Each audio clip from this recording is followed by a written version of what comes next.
আসসালামু আলাইকুম। আপনারা অনেকে জানেন আজ ১ অক্টোবর থেকে পুলিশ কনস্টেবল পদের নিয়োগ বিজ্ঞপ্তির অনলাইনে আবেদন শুরু হয়েছে। তো অনেকেই প্রশ্ন করেছেন যে আবেদন করতে কি লাগবে? তো আজকের ভিডিওতে আপনাদেরকে সেটাই ক্লিয়ার করব যে আবেদন করতে কি লাগবে। তাহলে আমরা যারা দোকানে গিয়ে আবেদন করি তাদের ক্ষেত্রে সকল তথ্য নিয়ে গেলে আপনার সময়ও বাঁচবে, হয়রানিও হবেন না। অনেকে আবেদন করতে গেলে এটার প্রয়োজন হয় এটা আনেন না, ওটার প্রয়োজন হয় এটা আনেন না। তাই আপনি সবকিছু রেডি করে তারপরে আবেদন করতে যেতে পারবেন। আর আপনি নিজেও চাইলে আবেদন করতে পারবেন। তো আবেদন করার জন্য আপনি যদি অন্য কারো মাধ্যমে বা কোথাও গিয়ে আবেদন করেন, সেক্ষেত্রে প্রাথমিকভাবে আপনি আপনার এসএসসির মার্কশিট অথবা সার্টিফিকেটের ফটোকপি বা অরিজিনালটাও নিতে পারেন।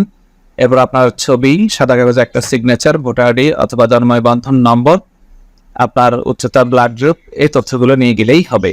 তো আমি আপনাদেরকে ফর্মে দেখাচ্ছি এখানে যা তথ্য লাগবে, যেমন আপনার নাম ইংলিশে, ফাদার্স নেম, মাদার্স নেম, আপনার জন্ম তারিখ, এরপর আপনার রক্তের গ্রুপ, আপনার উচ্চতা, এরপর আপনার জন্ম নিবন্ধন অথবা ভোটার আইডি কার্ডের নম্বর, আপনার অ্যাড্রেস যেমন বাড়ির নাম, গ্রামের নাম, পোস্ট অফিস, পোস্ট কোড, এগুলো অবশ্যই লাগবে।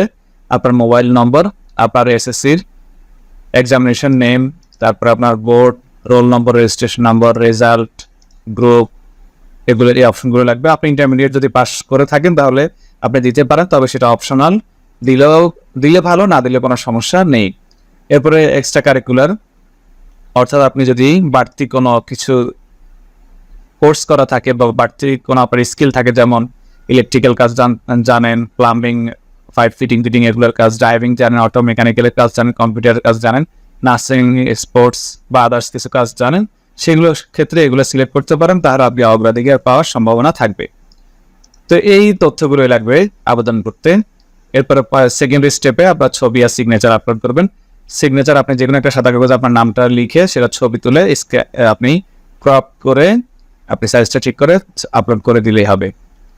তো এই মোটামুটি এই তথ্যগুলো লাগবে, আর কোনো তথ্য লাগবে না। অর্থাৎ আপনি যদি কোথাও গিয়ে আবেদন করতে যান কম্পিউটার দোকানে, তাহলে আপনি আপনার SSC roll number, registration number, আপনার ছবি এক কপি, সাদা কাগজে একটা সিগনেচার, ভোটার আইডি অথবা জন্ম নিবন্ধনের নম্বরটা নিয়ে গেলেই হবে, আর কিছু লাগবে না। আর বাকিগুলো আপনি বসে যেগুলো দরকার এগুলো আপনি তো এমনিতেই দিতে পারবেন। ধন্যবাদ সবাইকে। সম্ভব হলে ভিডিওতে একটি লাইক দেবেন।